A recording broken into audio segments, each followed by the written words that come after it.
optimal minimalism. At this altitude, I can run flat out for a half mile before my hands start shaking. Can I ask you a personal question? Now would seem an appropriate time. What if I did the opposite? I'm a cybernetic organism, living tissue over a metal endoskeleton. Tim Ferriss Show. This episode is brought to you by AG1, the daily foundational nutritional supplement that supports whole body health. I do get asked a lot what I would take if I could only take one supplement. And the true answer is invariably AG1. It simply covers a ton of bases. I usually drink it in the mornings and frequently take their travel packs with me on the road. So what is AG1? AG1 is a science-driven formulation of vitamins, probiotics, and whole food sourced nutrients. In a single scoop, AG1 gives you support for the brain, gut, and immune system. So take ownership of your health and try AG1 today. You will get a free 1-year supply of vitamin D and 5 free AG1 travel packs with your first subscription purchase. So learn more, check it out. Go to drinkag1.com/Tim. That's drinkag1, the number 1, drinkag1.com/Tim. Last time, drinkag1.com/Tim. Check it out. This episode is brought to you by Kettle and Fire, which makes some of the best bone broth and certainly the most convenient that I've ever found. And I have a big stack of them on my kitchen counter right now. I have one container every morning. And this first came highly recommended to me by past podcast guests, such as Amelia Boone, who's a 4-time world champion in World's Toughest Mudder, Spartan Race, etc., and Dr. Dominic D'Agostino, the incredible Hulk of scientific research. You should check him out too.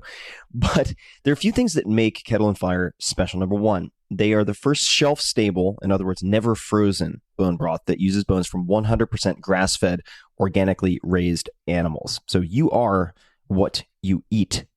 If that makes sense. So it's very important that you understand, if you're consuming animal protein, what they consumed. They also use longer cook times, 20 plus hours, which means more collagen and other nutrients. For instance, they contain 19 times more collagen than one of their close competitors, and an independent lab confirmed this. I'll leave the competitor's name out of it because I don't want to get sued, but that's the case. And it is not frozen. So thanks to many millions of dollars of packaging equipment, their bone broth doesn't require freezing or shipping with dry ice. So like I said, it's just sitting on my kitchen counter in these boxes, and then I can heat them up. They're basically ready to drink. Heat them up on the stovetop or in a microwave, and you are ready to rock and roll. And you also get a nice payload of glucosamine, glycine, along with the gelatin and everything else that I mentioned. So check it out. I have been hugely pleased with this. And like I said, I've been consuming it every morning. It gives you about, I want to say 20 grams of protein, which is a nice little slow carb diet boost, if that's what you're looking for. And I'll typically sip this out of a very large camping coffee mug as I do some writing or journaling. So there you have it.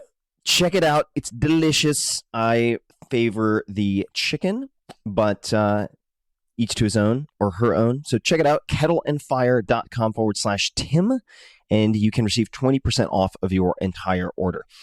Take a look, kettleandfire.com/Tim. Boom. This is Tim Ferriss. Welcome to another episode of the Tim Ferriss Show. I have music on the mind. It's a Friday as I record this. I've had way too much tea, and that gives me a little bit of personality. So let's jump into it. This episode of the podcast features Stewart Copeland, on Twitter at Copeland Music, who is considered one of the top 10 drummers of all times. Certainly one of the greatest drummers in rock and roll history. He was one of the founding members of the Police, has been inducted into the Rock and Roll Hall of Fame, and is a Grammy Award-winning musician. Stewart is amazing. I've spent time with him. He reminds me a bit of Doc in Back to the Future. It's your kids, Marty. It's your kids. But I digress.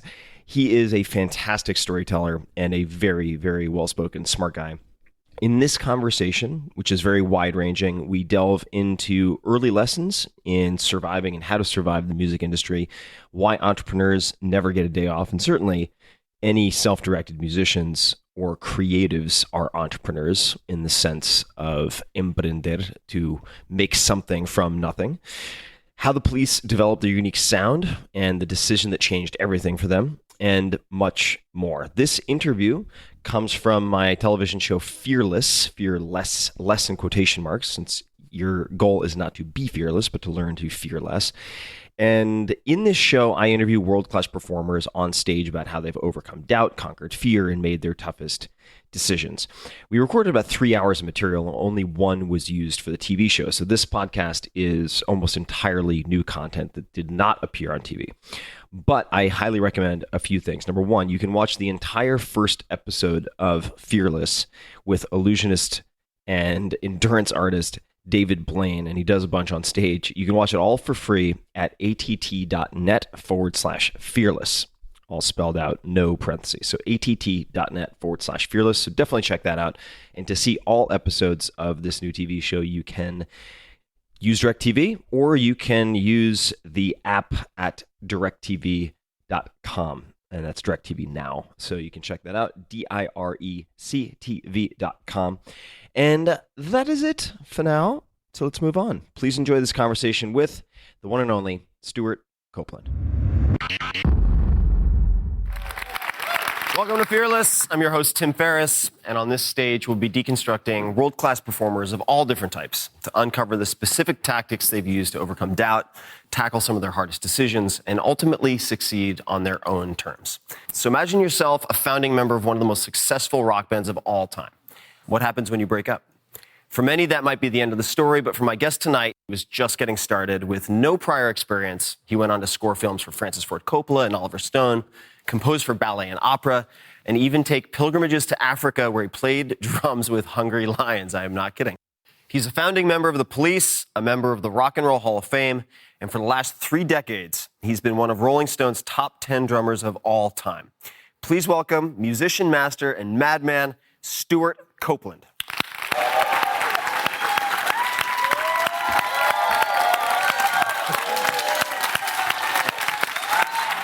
Good day, sir. All right. So just, we're going to get to the backstory because I was kidding with some of the guys when we were doing all the research that if I wrote a screenplay that covered the arc of your life, I think it would get rejected or heavily edited as being too unrealistic. We're going to get to that. It's just a fascinating story. But what was your mother's background? Well, she's British. Her job was analyzing French and European train schedules. And so it's she was a spy, but it was in an office. It was a bureaucratic version of analyzing for sorting out bombing runs, getting supplies. And it was called the SOE. And the ladies of the SOE, it was almost all women, by the way, unsung heroes. And people are now writing books about the SOE. These women who fought this kind of bureaucratic data war. And now data, we all understand data, but back then it was kind of number. And she met my father. They got married during the war. And that's my parents. When we went to Lebanon, she was an archaeologist. And she wrote books, in fact, my mother, very bookish. And her books are the kind of books that you don't read in a bookstore, the kind of books that the people who write books that you read use as research. The first word in her book, one of her books is the. The second word is 14 syllables long. Started off easy enough. Yeah, it started out great, but then it gets more and more impenetrable as you go into it. What was it like growing up as the American in Cairo or in Beirut? Well, there were other Americans too, mostly oil families. All of the kids at the American Community School of Beirut. Rumored to, the American Community School is all the Aramco kids, all the families in Saudi Arabia, the American families around, they sent their kids to this school in Beirut. And in my generation was the first generation where the Saudi Arabians and the Gulf Arabs, with their new wealth, began to send their kids for a Western education. And so I, in my age group, started to see Saudi princes in my class and got to know them. One such was Osama bin Laden. In your class? Not in my class. He would have been quite a few. But in your school? In that school, quite a few. If I'd known him, I would have kicked his ass. Yeah.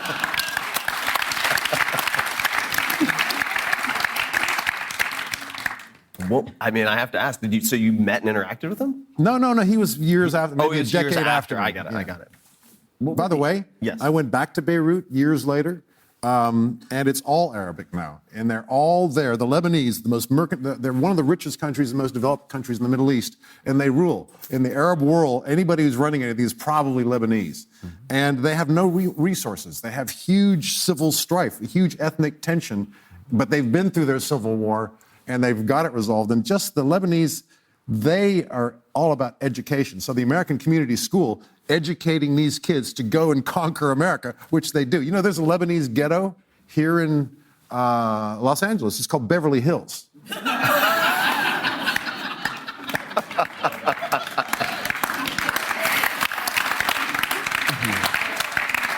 What did you want to be when you were a kid?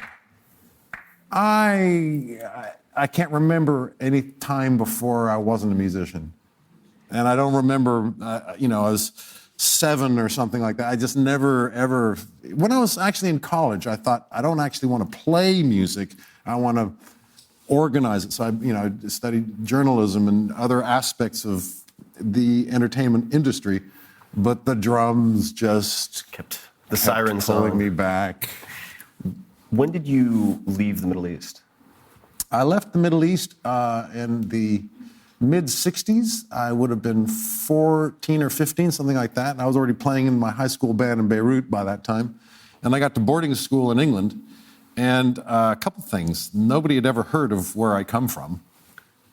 Where do you come from? Well, Lebanon. Well, where's that? The other thing was that I didn't realize it, but a lot of my vocabulary wasn't English. They speak in Beirut, they speak Araba Franglais, which is the Arabic, but the sophisticated Beirutis speak French. But English American was invading. The university was American, the hospital built by American missionaries. The Americans in the Middle East, by the way, during my time, were mostly, apart from my father, the Americans built hospitals and universities, and American money was going into the Middle East from Christian organizations, from missionaries. And so Americans were known for no strings attached good stuff, because it was the French and the British and the old imperial powers that had the bad rap. We soon earned a bad rap, but in those days, Americans were much loved. What brought you to England? Why did you guys move?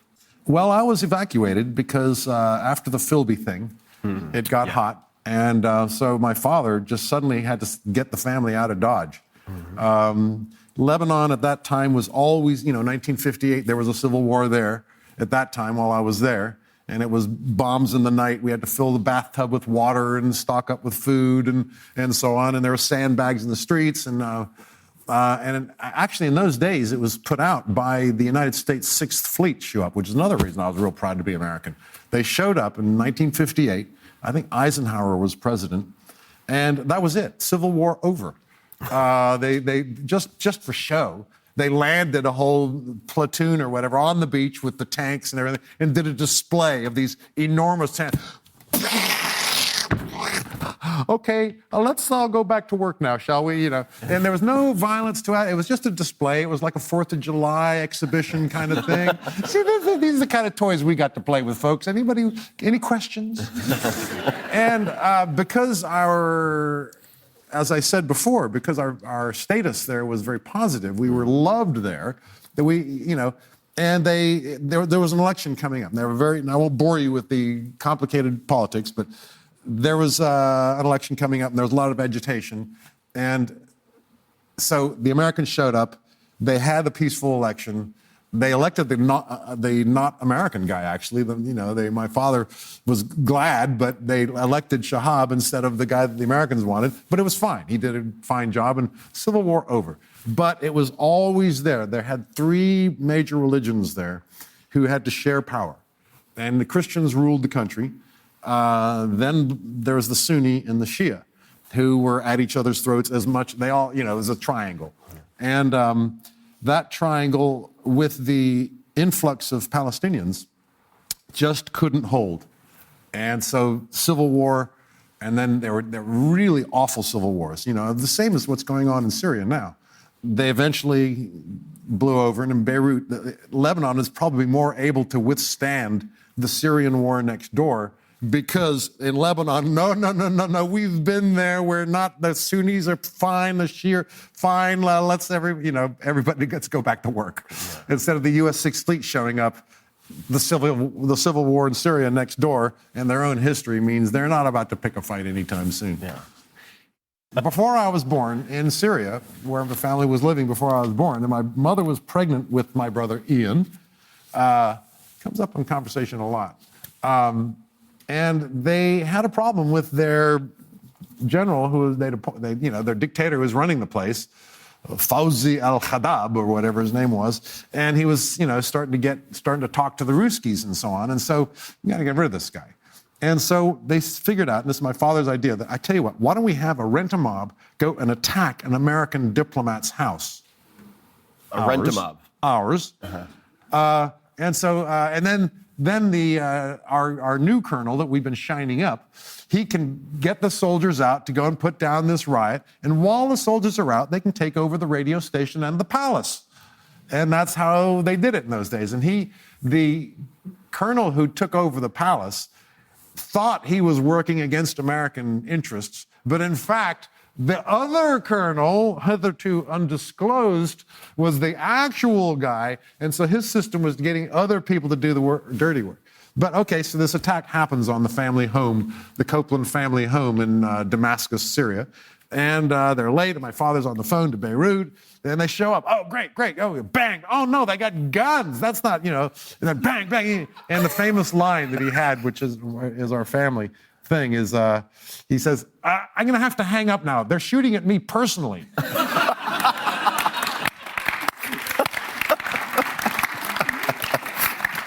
Now, I never even believed these stories because it was my dad telling them, and he used to say, never let the facts ruin a good story. But the history books are being written now about that period, and my father's in there. Oh, my God. And according to the books, and I didn't realize this until I found in the family archives some newspaper clippings about it, he chased him off with a gun. He had a gun. My father had a handgun. I never saw him with a gun, or Alabama kid chases out bandits with a handgun. And there were, in one of the Persian rugs, there are bullet holes. And my sisters got that rug, because during those days, the diplomatic wives and all the wives would go to Iran, or Persia as it was known, and buy all this incredible stuff. So I have in my studio these Persian rugs that are older than I am. They've been in the family longer than I am. And in fact, another little digression, the patterns on those Persian rugs with these strangely geometric and yet curved lines and everything like that. And now I was crawling around face first on those rugs from the age of 0 all the way up. And I just looked at those rugs the other day and I realized that pattern is my music. My music is exactly that. The way it's a combination of symmetry and wild abandon, the way the different colors interact with each other. I realized it was like printed when I was nose first, face first in these Persian rugs. So I'm gonna dial us back a little bit to college. How did you choose where to go to college? How did you end up going where you did? Well, I was a draftable American. Mm-hmm. In spite of my pride in my country, we were fighting a war in Vietnam at the time, for which my brother had volunteered. My brother Ian, the heroic brother, actually not only did he have a motorcycle in high school, but he went to Vietnam. He volunteered. He came back a decorated hero.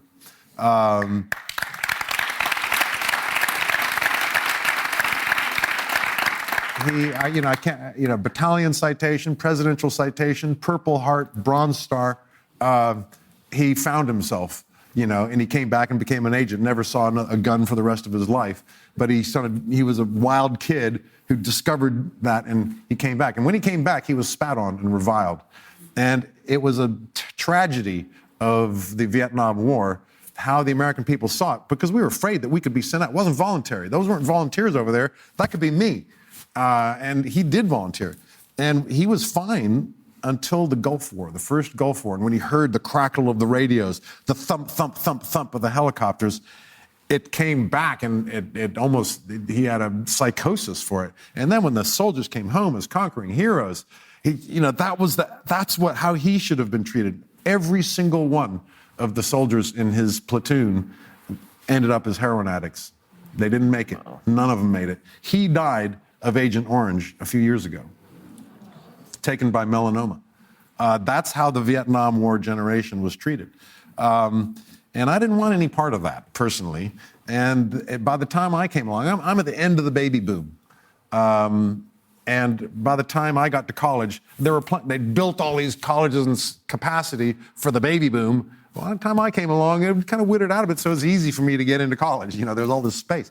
But how the hell did we get there? How did you end up going to college? How did I get to go to college? Okay, so we had a lottery system. Everybody, senators, kids, everybody was getting drafted. And so they had a lottery system. Whatever your birth date, you take your date they pull the dates out of a hat. Okay, September 27, that's 1. Okay, January 18, that's 2. Okay, April 9, that's 3. And you go down to all the 365 days of the year and you get a number. Mine was July 16. And depending on what state you were in, they had a quota. Alabama had a quota and if you're in Alabama and you registered to vote in Alabama and your number was 47, you're drafted. If your number was high, 200 or above, you're probably safe. Well, the draft board for people who turned 18 outside of America was 0. They had a quota of 0. So as long as I didn't come to America, I was legally not drafted. I registered and everything. But then I got my number, 287. And then it was safe. So then I continued my university education in America. Berkeley. Why did you choose Berkeley? Because I'd outgrown the small school that I was at, and I wanted to go to a big school with 40,000 students and learn from, Nobel winners and so on. Just felt like a bigger, badder place. It's a great school. It's right in my backyard. Tell me about and tell us about the college event. Was that the tip sheet? Now you're getting, okay, now you have found a question for which I'm going to have to make up material. And it's I've been true. trying. I've been trying. I don't mean by making it up. I mean, like, that's a question I've never answered before. All right. Mazel tov. Thank you. College event was an idea of my older brother, Miles, who was the businessman of the family. And basically, I called up all the colleges around the West, and I said, tell me about what concerts you put on. How much did you spend? Frank Zappa, how much did he cost? Janis Joplin, how much did he pay? How'd they go down? How did this ticket? And they just send me back their report of the gig, and I printed it onto what was called a tip sheet. It's just information, just data, and I would send it to all the colleges in the West so they could see. UC Santa Barbara can see that UCLA paid Frank Zappa, $10,000. They trashed the dressing rooms or whatever. And so the colleges could use this as a data sheet, and I sold advertising to the record companies and so on and so forth. That was a little business venture. And then that drumming thing, it was just when I was into my second or third edition, then I'd calling up, selling the stuff and getting the letters, and the college people sent, all I had to do was print their letters about what agent ripped them off and didn't treat them. And that agent, the guy who deals with universities, they have a lot of money, these colleges. Oh my God. And so suddenly I had power. Power.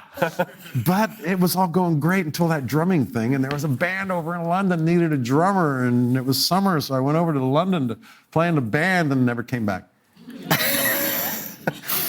What were the most important lessons that you took from putting together that tip sheet? That you have to do it yourself was the main thing. Mm-hmm. And you have to think of everything.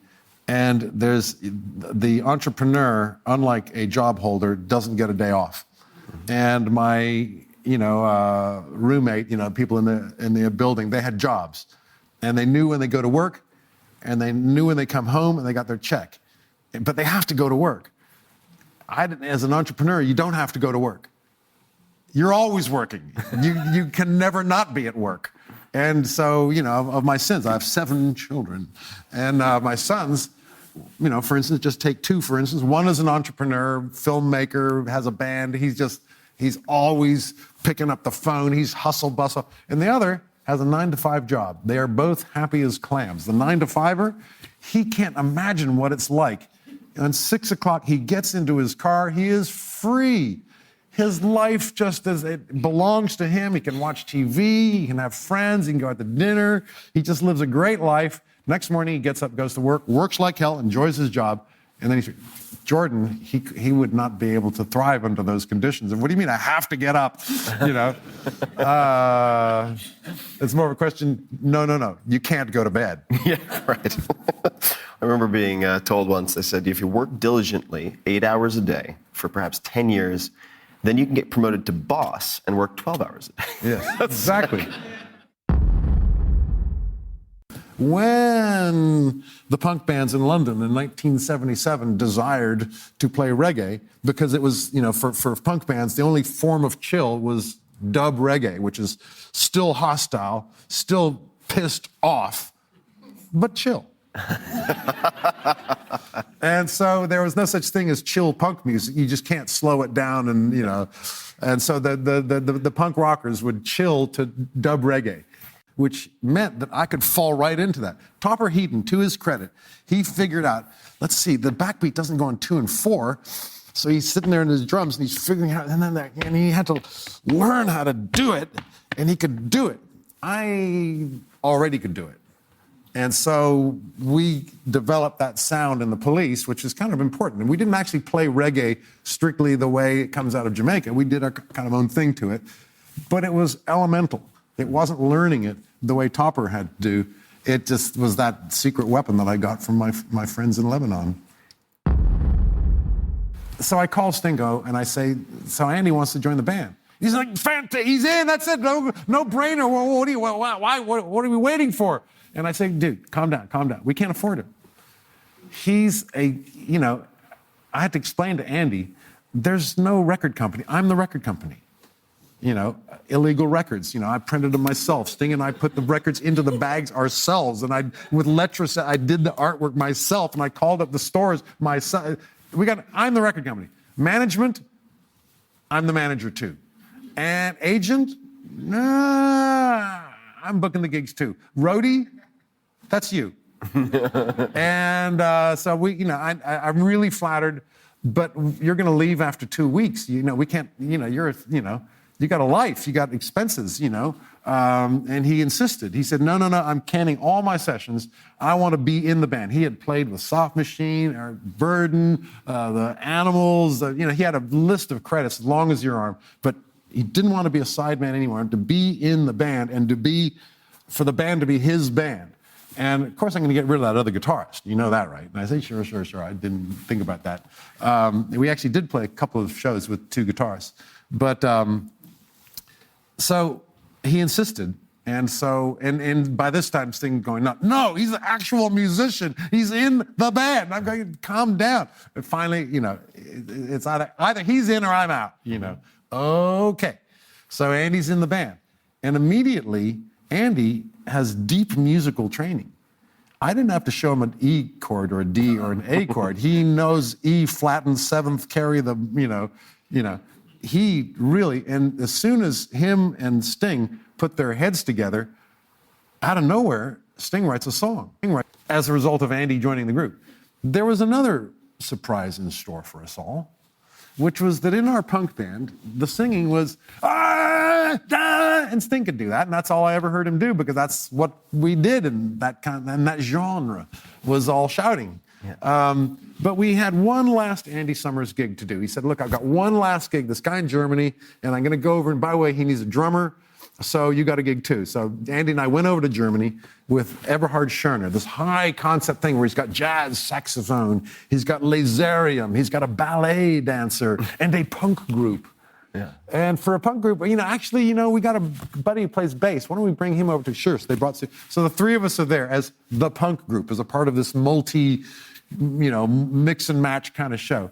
And the jazz singer, the obligatory American jazz singer, the jazz singer chick. And she had the shoulder down. She was out of tune and liked it that way. The jazz attitude. She's a punk band. One day, but long story short, the first show we were unprepared. All kinds of bedlam and craziness. And we got the first show. We don't even know how we're going to finish the set. At one point, she slinks off. She does her and slinks off like that. And there's the mic stand. And there we are, and we're not quite sure what to do next. Bass player walks up to the microphone, and the sound out of his mouth, a keening, wailing sound that was soaring high with the stars, with a pain and a yearning and a growing feeling of the cosmos coming down to take us away in the heart of this wave. And Andy and I are going, fuck me.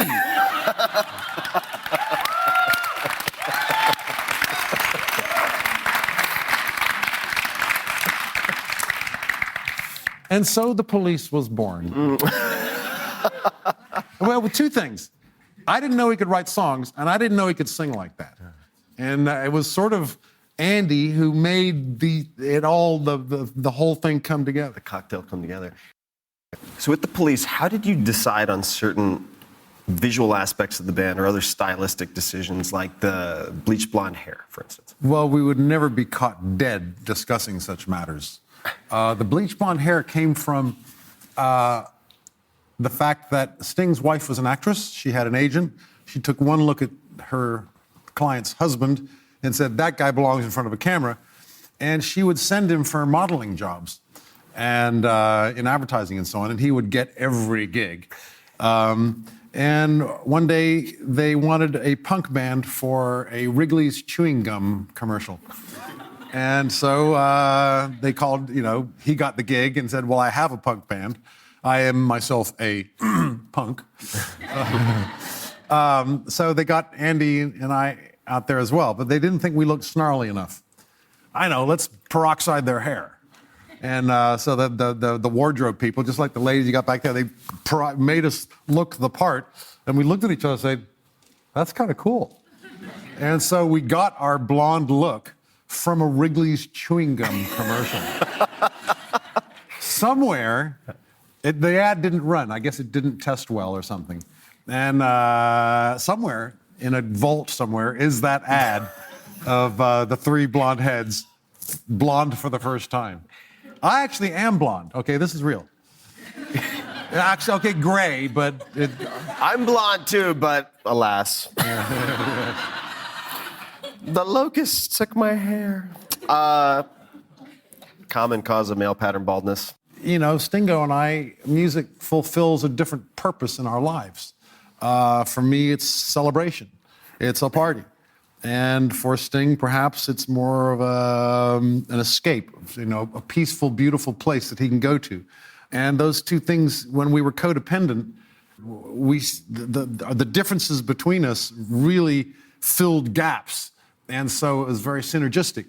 But as the first two albums were recorded with that, the first album, it was just us in the studio, and we got in there and we recorded an album in 20 minutes.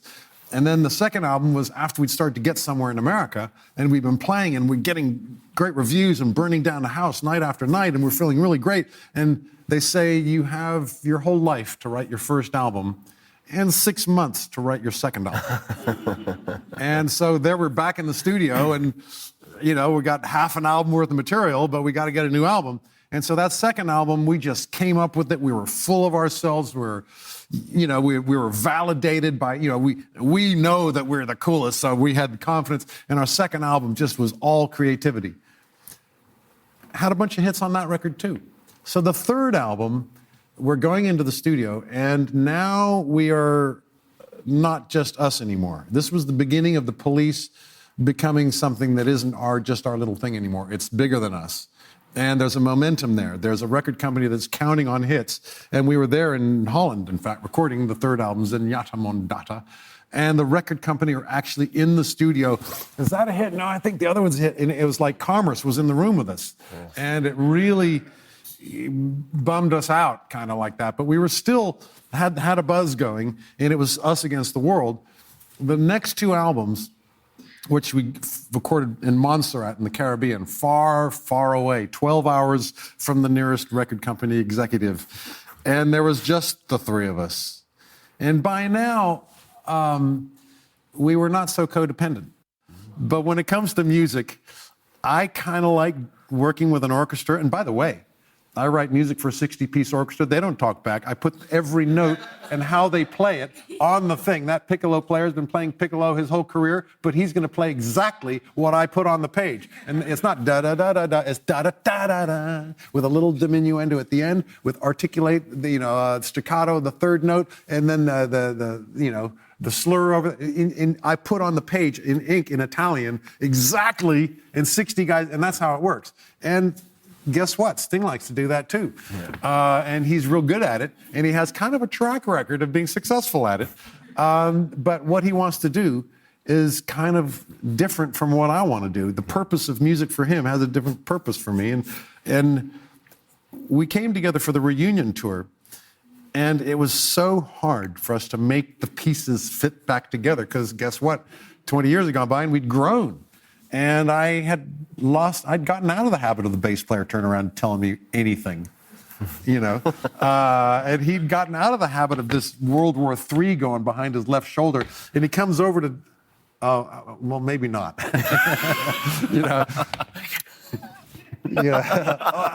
Okay, maybe not. And, with the best of intentions, I'm sure Sting looks at the mirror every morning and says, okay, today I'm going to let Stewart be Stewart. Yeah. And I would look at the mirror in the morning. Anything he wants, I will be there for him. Any scintilla of a new, I will listen, and I will do my best to remember what he told me and try, and that gets us through the first hour of rehearsal. This is the thing about Francis Copeland, is he can spot talent. Yeah.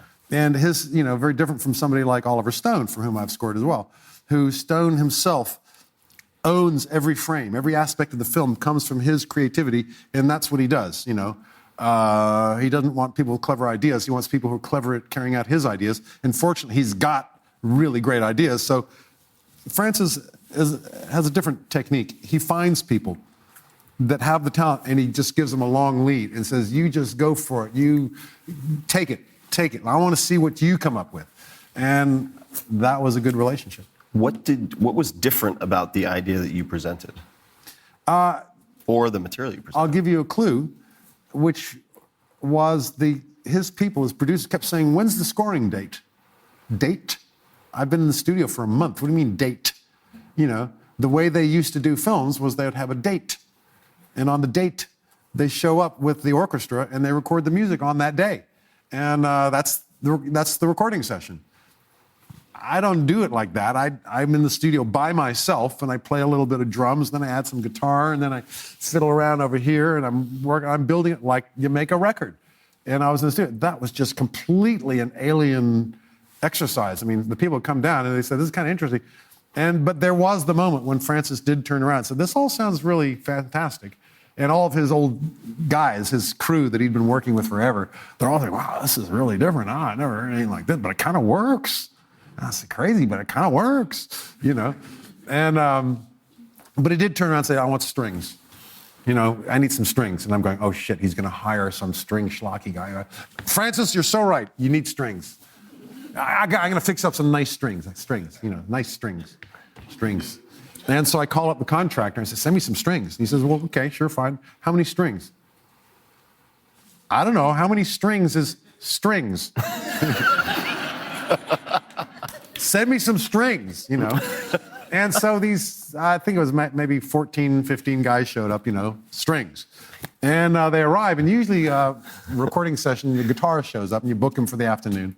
Then he comes in with his 10 guitars and a couple amps and a bunch of pedals, and you say, okay, so the first thing is just kind of a, and then when it comes to that shot, okay, there's a shot of his name, Matt Dillon is called, that kid with a bandana. Okay, on the shot, just kind of hit a kind of thing there, and then kind of pull back a little bit there, and then and you're talking to him like that, and that's the way you work it. And the guy's, oh, cool. How about this? And you go, maybe. How about that? Try that Stratocaster. You talk, and it's an interaction. In between the two of you, you collaborate. You get a turn. So the strings arrive, a lot of them, and so I go out to do my thing. Hey guys, it's great to have you here. And this movie's kind of an art movie, and the first song is kind of thing, and it goes, and then when you see the guy with the bandana, it just kind of goes a little like that. And I'm talking, and they're looking kind of more and more uncomfortable. And eventually, one of them says, "Maestro, do you want us to play the music on the page here, or whatever the fuck you're talking about?" And I go, play the page. And so they do. And the page, by the way, in this case was footballs, what they call whole notes. I didn't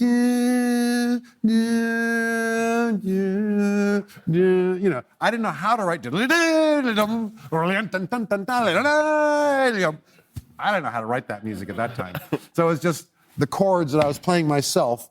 Bling, bling. Here, stop the tape. Okay, roll tape. Bling. And earball it and put that on a chart. So that's the top note. And okay, we'll give that to violin and violin two and viola and and I had an arranger put it on the page. And I had studied. I was a music major in college, so I could read it, but I hadn't seen a sheet of music in 20 years. In rock and roll, there are no sheets of music. It's just not part of the vocabulary. But here with these string players, a section, and so they have these footballs. And they say, well, look, it's all footballs. Can we just, let's just run it down, everybody. 1, 2, 3, 4. Dun, dun, dun, dun, dun. And the piece is, dun, dun, dun. They go, let's just run it. Dun, dun, dun, dun, dun, dun, dun. Okay, cool. Okay, roll tape. And they play, and they were done in like half an hour. They just played what was on the page. I didn't need to talk to them at all. They just it was on the page and they played it. And they were done, after the guitarist guy, he's there all afternoon. You're trying stuff. These guys, it's on the page. They play it exactly, and they're done. Wow. Wow. You mean all I got to do is figure it out and do the homework, put it on the stand, and they play it. So 20 years later, I've done maybe 40, 50 films, TV, commercials, and all this stuff. And you use orchestra a lot. And pretty soon I learned how to write and fancy stuff. And the best part of it is that it's about the homework. With a band, you think on your feet. And it's an interaction, musicians of the ear. Musicians are divided at birth into two categories, musicians of the ear and musicians of the eye. Musicians of the ear, where I come from, they're connected to the music by the ear. They're staring off in space, and they just know when 8 bars are up, and they know where to listen for the groove, and they're part of that groove, and they're connected with their ear. Musicians of the eye read a chart, and their fingers follow what their eyes tell them to play. And even the rhythm comes from the conductor, a visual cue, the conductor's baton. Their eyes connect them to the music. And the musicians of the ear, they just make that shit up. It's collaborative, it's improvisational. They know that it's E, A, and D, but how are you going to hit that E? Which inversion of A, And so there's, it's a collaboration. You work it out together. It takes forever. But in orchestral music, you put it on the page and they will play it. And like I said before, it's not just da da da da da. It's da da da da da. That you put that shape. You have to put all that shape on the page. And if you do, 60 guys, and that guy over there on the double bass, and that guy way over there on second violin, they're 30, 40 feet away from each other, but each of them has their own book with only their own part. And if they follow exactly what's on the page and execute it beautifully, then they all 60 of them, become the mighty Chicago Symphony. And that's where their ego lies. Not from, I'm going to express myself on this part here, goddammit, even though I'm the third chair, second violin. No, their ego, their pride in their work comes from this corporate identity of the magnificent orchestra of which they are part. And by the way, they're playing Mendelssohn and Brahms and really, really good music. The best of the best of the best that has withstood the test of time. So there's two completely different musical universes. And I love jamming with guys who come over to my studio and we jam and we just make it up as we go along.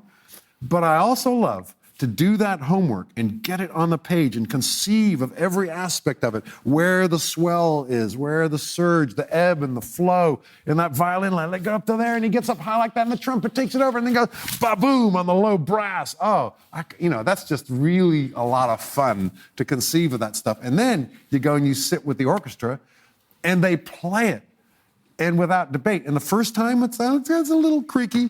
The second time, it's like, wow. And then by showtime, it's really good fun to play that stuff. I like this question. This is from James Staubs, Facebook. He's one of the few rock drummers that plays traditional grip. How did he come to play that way? So maybe you could also explain to people what this means. Well, in olden times, the snare drum was a military instrument for marching. And to march, and the snare drums were that deep, cylinder like this and that deep, and to march with it like this is kind of hard. So what they do is they turn it on its side so that the drum is like that, and you can still march, which means to hit the drum like this is kind of a problem. So how about this hand, hold the stick like that, and you create, the drum is at this angle, and now your sticks can go like that, because that, whereas this would be a problem. That's where it came from. Okay, when they took the snare drum and put it on a drum set and created the trap set, probably down in New Orleans or somewhere, whoever had the idea of assembling a bunch of drums and the trap set, the snare drum was, the technique of playing it still was this, both hands are not the same. This is called match grip. This is called orthodox. It's old school. And just the practitioners would set up this newly invented contraption and have the snare drum at that angle. Okay, years go by, and I learned from Buddy Rich and the Gene Krupa style. My father, as soon as he spotted me as a musician, had me in lessons, which meant orthodox, paradiddles and flamadiddles and all the rudiments and everything with this technique. And then nowadays, a drummer can set up the drums at anyhow he darn well wants, and he has it logically flat, and the tom-toms logically like that. And what's this for? So he plays like this nowadays. Nowadays, drummers all play matched grip. It makes perfect sense. Now, in my opinion, this is a bigger digit than this. There's bigger muscles here. So when I want to get that backbeat, look out, baby, this hammer's coming down with this thumb to bring it down. And it just seems like a more stronger thing. I don't know. It's not matched, and so you learn to make it so that the effect is the same, but different mechanics in each hand. Glad you asked.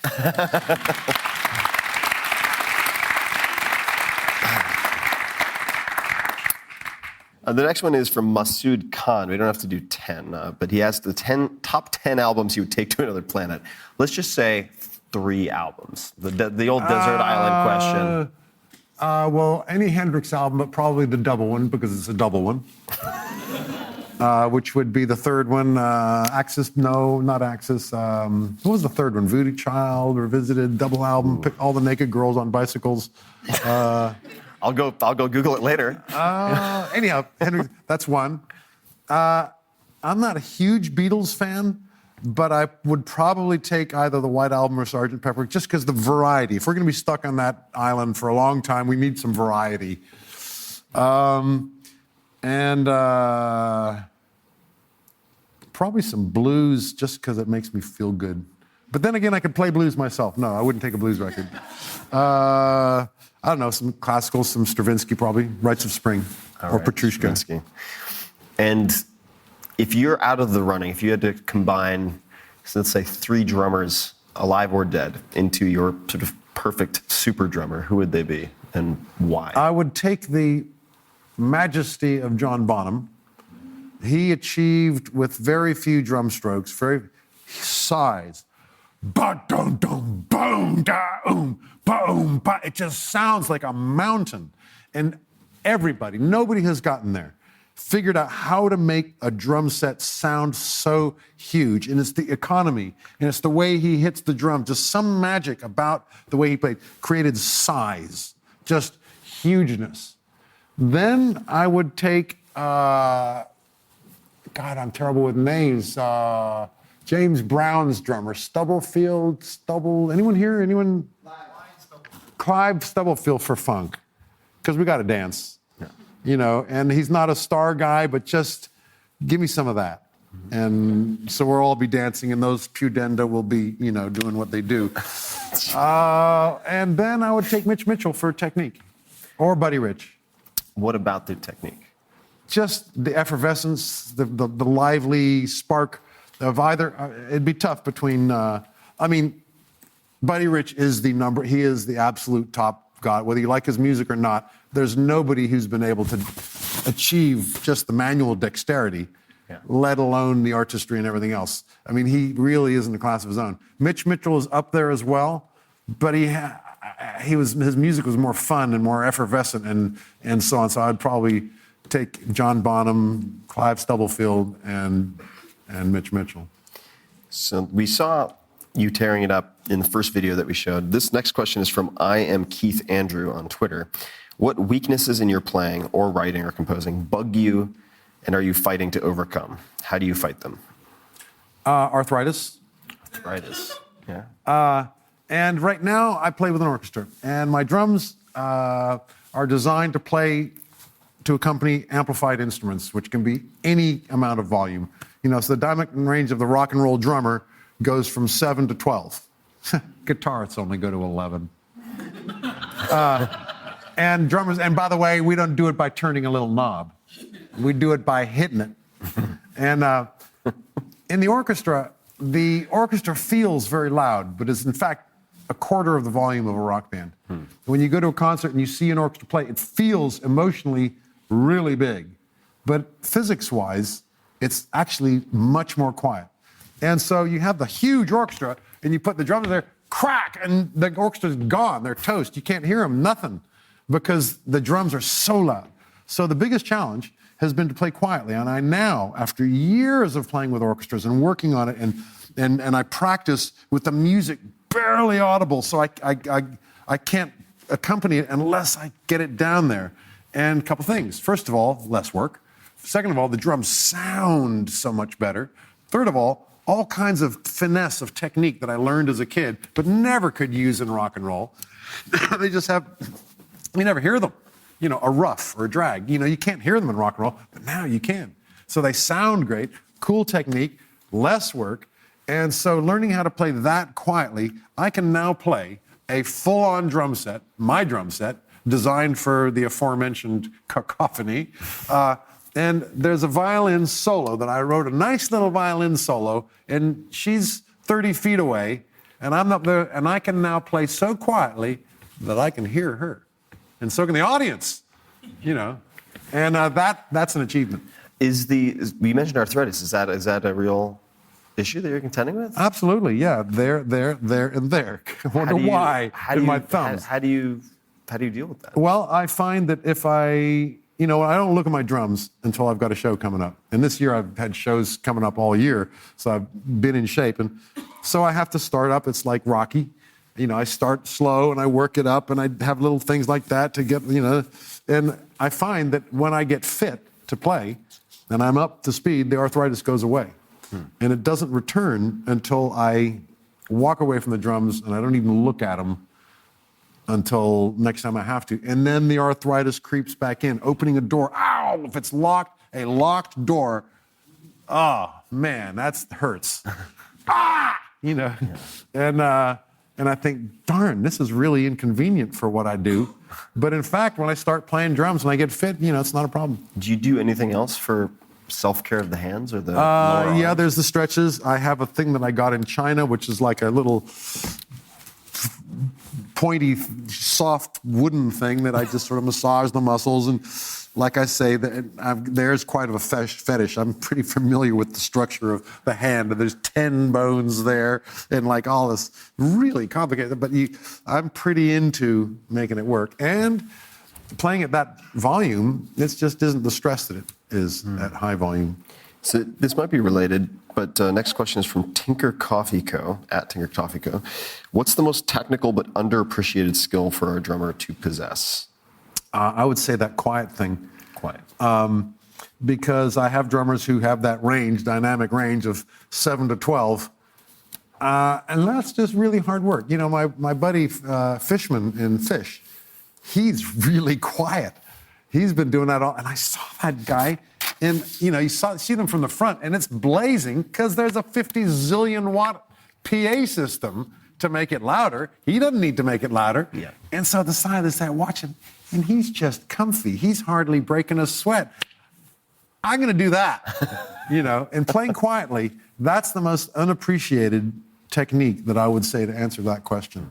All right. Well, given that you're talking sort of categories are the do not discuss list for dinner conversation. If you were to give a TED talk, let's say, or some high-profile talk, 20 minutes long, but you couldn't talk about music, couldn't talk about drumming, nothing that you're known for, but maybe some secret obsession or thing that you study on the weekends or in the evenings, or anything for that matter, what would you talk about? Old Testament theology. Old Testament theology. Yeah. All right. Well, Tell us more. I grew up in the Holy Land, and they're still arguing about it now, to this day. Whose is it? And which religion prevails? And it turns out that the three religions fighting most vociferously over that piece of real estate are the same religion. They come from the same book. And the Old Testament is that book. And the Old Testament is unique because I also love Egyptian history. I think Moses was a jackass. The Egyptian history was a beautiful, beautiful thing as described in the Old Testament. The Egyptians were great people with great values and beautiful culture, but the people who wrote the Old Testament didn't think so. So the Egyptians describe their enemies in these pejorative terms, and in turn are described by the Israelites in these pejorative terms. It's fascinating because in the Egyptian history, there was no plagues. There was no Moses. There was no Exodus. And so obviously the Exodus and the events referred to in the Old Testament, there's something happened historically to create what became these stories. There's got to be an origin to these stories. Which pharaoh was that? Which part of Egyptian history was that? Traditionally it's Ramsey II, the big one, just because he's the biggest, but it wasn't. And you figure out there are these different chronologies. There's the archaeology, or let's start with the Old Testament, which says that 1,000 years ago Moses did this, so many thousand years ago Solomon did that, and there's a chronology. Then there's the Egyptian chronology, which has its list of kings, and it's not measured in 1927, 1930. It's like this king in the third year of King Sennacherib II, and it's like you have to know how many, and there's that chronology. Then there's the archaeology. The strata of Jericho, for instance, tells us that there was no burning down of Jericho when the Bible says that they came and burned down Jericho. It didn't happen, folks. Jericho has been burned, but not when the Bible says it did. 3,000 years earlier. Well, okay, let's pull that Bible chronology down, pull this one up so that matches now. Well, then we got a problem with the Egyptian chronology. So we stretch that down to shape, in the period of Solomon. There are no great architectural masterpieces or anything to denote a great kingdom during the time of Solomon. Doesn't mean he didn't exist. It means that the chronology of when the Bible said he exists might be a little inaccurate. So that's what I can find endlessly fascinating. The Indiana Jones of rock and roll. Okay. Wow. Yeah, okay. Okay. I know. I lost you. I totally lost you there for a minute. But I'm going to bring you back. Okay? Over in the west side of Los Angeles, there's all these private schools where all us fancy folks send our kids. And there's only a few of them, so all us fancy folks send our kids. And they have these school gala fundraising events where they raise money as if they need to raise money. And they have this gala event, and they have, all the bands, And, we got all, the dads, there's going to be some rock stars in there. And so they have, I call the Grateful Dad, which is the school band of whatever dads are in that school. And, one of the schools here, Wildwood, the Grateful Dad was Stephen Stills, Gene Simmons, me, Barkley, Travis Barkley, Niles, in a wheelchair. Kind of a rap thing. Anyway. And Bob Dylan was supposed to be there, but he bailed. So that's the band. Gene Simmons, Stephen Stills, and me Okay, that's pretty disparate. Well, we figure out a show. We play for all that stuff. Okay, turns out that Gene Simmons is a student of Old Testament theology. So, there at this event where we're playing all this stuff, like there's the bass player of Kiss and the drummer of Police backstage arguing about which prophet. No, Zebediah was not the son of him.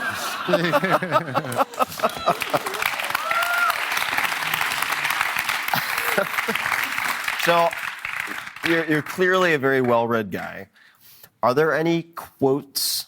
Is there a quote or quotes that you either live your life by or think of often? Don't worry, be happy. All right. So, And by the way, that's just the first thing that came to my mind. And thank you for that nice, polite applause. What the fuck does that mean? What use is that? Don't worry, be happy? As if. Is there a pill for that? Still good advice, but it is good advice. Kind of facile. So we can also come back to that one. If anything, if there's someone who is particularly quotable in your mind in a way that has impacted you, maybe that's another way to tackle it. For me, it would be a Seneca, maybe an Emerson. Wow, that's sophisticated. Well, I mean, Seneca, I'll show you how unsophisticated I am. So from Long Island, I thought Seneca was, and there is another Seneca, in fairness, but a Native American elder for the longest time. I was like, this guy's the best quotes ever. And then I was like, oh, wait, he's a Roman who's been dead for 2,000 years. I thought that was a football team or a city in... It is a lot of things. Seneca has been used for a lot of labeling. If you were, say, giving advice to a young musician, very capable musician, who's getting ready for their first, what they perceive to be big gig, and they're just all nerves. They feel like they're going to vomit backstage. Is this kid, by the way, presenter of a television show? It could have been me. What advice would you give that person? Relax. Relax. How would you... Take that as your living room. It's, that particular thing, there's a bunch of specific to that challenge, which is that there are audiences on your side. You walk out on stage as a total success, and it's yours to throw away, and it's really hard to throw away. So relax. Assume that you're blowing everybody away, and everything else will take care of itself. When I was young, I used to think that I got to get myself out to go on stage, and I got to go out. But in fact, that's a dissipation of the energy. There was that film Whiplash where the kid is trying to get better, and he goes back to woodshed, and they show him in the woodshed. And that's the one thing they got wrong. Yeah. To get better, you don't go like that. You go like that. Calmly. And the more relaxed you can be, the more energy, the more ferocity you can achieve by being relaxed. Definitely. Mass murder is best delivered cold. Is that my So it goes. Well, I mean, revenge best served. Cold. Oh yeah, there we go. Any act of violence has more aggression and violence if it's done calmly. Well, you also see this in athletics, right? I mean, certainly that's kind of a nervous, evil laugh going around the room there. There's a little chorus of Dr. Evil laugh. That's in the right. audience. Yeah. I mean, you see the wives, check your husbands. You see the ability to turn off informing the ability to turn on, right? I mean, you see this in athletics all the time, meaning someone's capacity to turn off and relax being directly correlated to their ability to turn it on. If they're always on or somewhere in the middle, it just doesn't seem to manifest the same way. I remember hearing this story about a gent named Marcelo Garcia. So he's considered sort of the Michael Jordan, Mike Tyson, Wayne Gretzky combined of the Brazilian Jiu-Jitsu world. He's something like a 9-time world champion. And I know a fellow who co-owns a school with him. And Marcelo is going to the World Championships, biggest event of the year on the planet. And he's supposed to go into the finals, and they call his name to go out to the mat, and he's asleep in the bleachers. And they had to go shake him to wake him up, and he's sort of groggy, rubbing his eyes, walks out, and then as soon as he steps on the mat, just different person. I totally endorse that. Yeah. You get yourself into a state of calmness, and the ferocity will take care of itself. I had a similar thing. The other day I was playing in Seattle with the Seattle, Symphony there, doing Ben-Hur. It's a 90-minute program with big orchestra, really complex show. My hotel room's just around the corner. So I go back after, a rehearsal, and I set my alarm for 6 o'clock, and I go into a sneeze. I set it for 6 a.m., not p.m. Oh, so I wake up, like that, and I got a bit of a sandwich there, and I'm chewing on the sandwich, and I look at, oh, shit! And so I run, oh, God, the elevator. I'm on the 28th floor elevator, out of service, down the step, up the hill, get there like that, and okay, showtime. Best show ever.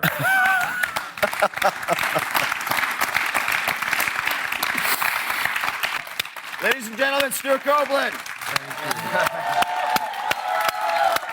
All right. That's great, man. Thank you.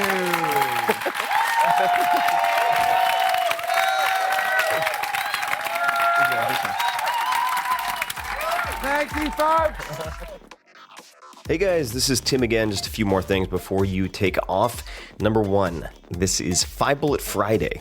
Do you want to get a short email from me? Would you enjoy getting a short email from me every Friday that provides a little morsel of fun before the weekend? And 5 Bullet Friday is a very short email where I share the coolest things I've found or that I've been pondering over the week. That could include favorite new albums that I've discovered. It could include gizmos and gadgets and all sorts of weird shit that I've somehow dug up in the world of the esoteric as I do. It could include favorite articles that I've read and that I've shared with my close friends, for instance. And it's very short. It's just a little tiny bite of goodness before you head off for the weekend. So if you want to receive that, check it out. Just go to 4hourworkweek.com. That's 4hourworkweek.com, all spelled out, and just drop in your email and you will get the very next one. And if you sign up, I hope you enjoy it. This episode is brought to you by Kettle and Fire, which makes some of the best bone broth and certainly the most convenient that I've ever found. And I have a big stack of them on my kitchen counter right now. I have one container every morning. And this first came highly recommended to me by past podcast guests, such as Amelia Boone, who's a 4-time world champion in World's Toughest Mudder, Spartan Race, etc., and Dr. Dominic D'Agostino, the incredible Hulk of scientific research. You should check him out too. But there are a few things that make Kettle and Fire special. Number one, they are the first shelf-stable, in other words, never frozen bone broth that uses bones from 100% grass-fed, organically raised animals. So you are what you eat. If that makes sense. So it's very important that you understand, if you're consuming animal protein, what they consumed. They also use longer cook times, 20 plus hours, which means more collagen and other nutrients. For instance, they contain 19 times more collagen than one of their close competitors, and an independent lab confirmed this. I'll leave the competitor's name out of it because I don't want to get sued, but that's the case. And it is not frozen. So thanks to many millions of dollars of packaging equipment, their bone broth doesn't require freezing or shipping with dry ice. So like I said, it's just sitting on my kitchen counter in these boxes, and then I can heat them up. They're basically ready to drink. Heat them up on the stovetop or in a microwave, and you are ready to rock and roll. And you also get a nice payload of glucosamine, glycine, along with the gelatin and everything else that I mentioned. So check it out. I've been hugely pleased with this, and like I said, I've been consuming it every morning. It gives you about, I want to say 20 grams of protein, which is a nice little slow-carb diet boost, if that's what you're looking for. And I'll typically sip this out of a very large camping coffee mug as I do some writing or journaling. So there you have it. Check it out. It's delicious. I favor the chicken, but each to his own or her own. So check it out, kettleandfire.com/Tim, and you can receive 20% off of your entire order. Take a look, kettleandfire.com/Tim. It is very late at night. I am packing for an island getaway. Why does that matter? Because it reminds me of one of the sponsors for today's podcast, Mizzen in Maine. Why? Because the only dress shirt that I'm taking, I normally hate dress shirts, is from Mizzen in Maine, specifically the Beckett Blue Gingham. The reason, or the reasons I should say, is because I can throw it in my bag in a duffel not worry about ironing, not worry about any kind of wrinkling, and then throw it on, wear it maybe 4 or 5 nights out of 7 without washing it, and it won't smell. It's antimicrobial. It is made of stretch fabric, sweat wicking, athletic. I could wear it for a hike in between dinners if I wanted to. Probably wouldn't do that. But Mizzen & Main has really delivered on the all-around, all-purpose dress shirt. They're fancy enough you can fool people into thinking that you had them custom tailored, but they're also rough enough and resilient enough that you can toss them into the bottom of a duffel bag or backpack, pull it off, and put it on in a bathroom at a restaurant, let's say. Hundreds of pro athletes love this brand. People who don't fit well into dress shirts otherwise, like NFL All-Pro J.J. Watt. And the last time these guys were featured on the show, Mizzen & Main sold out of every item that they featured. So if you're interested in checking them out, I'd recommend taking a look. Just go to tim.blog/shirts, and you can see that one shirt that I'm packing, that I always pack, the Beckett Blue Gingham, in addition to a couple of my other favorites. And you can enter TIM, that's capital T-I-M, at checkout for free shipping. If you use this code before September 15th, that's 2017, to buy a dress shirt, Mizzen & Main will donate a brand new dress shirt to the relief efforts in Southern Texas. That's in addition to the 1,000 shirts that are already being donated through J.J. Watt's incredible efforts to put, or I should say rather help, Houston and the surrounding communities get back on their feet. So there you have it. Check it out. Take a look. Even if it's just to take a peek at this one shirt, the Beckett, tim.blog/shirts. Again, that's tim.blog/shirts.